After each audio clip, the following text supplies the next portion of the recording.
And then we're going to start at our understanding of experimental methods by a little counterintuitively looking at non-experimental methods, because it's a lot easier to appreciate what an experiment is and what an experiment can do if you take a look at first what is a non-experimental way of doing research.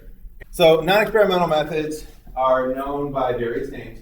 So here at IUSB we call it non-experimental. So you'll see in the courses required for your major, there's non-experimental methods. But it's also known as naturalistic observation. It's also known as the correlational method. So again, outside of here, if when you go to another university, if you're doing grad school, or when you get employed at a clinic and they're calling it naturalistic or correlational, know that that's the same thing that we're talking about today. They're just different ways to label it. So as is kind of implied, especially by the naturalistic observation, non-experimental methods typically involve just observing the world in its natural setting. So you're just looking at what is occurring. You're observing what is going out there. And importantly, you observe without manipulating any conditions. So non-experimental methods take away the manipulation of the experimenter.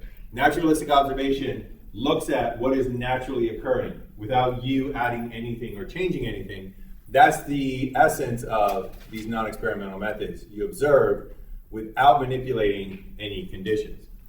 And the sort of classic example of research that used these non-experimental methods would be Jane Goodall's work with the gorillas when she did the observations of their social patterns.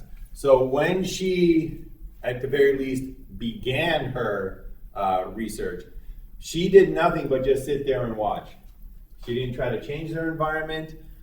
She just kind of sat there and took notes and made observations and noted behavior. Eventually, it looks like she got more involved in their lives.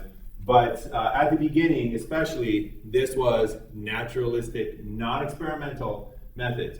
So at no point did she say, oh, I'm going to take a bunch of bananas and I'm going to put it into their environment and I'm going to sit back and see what happens.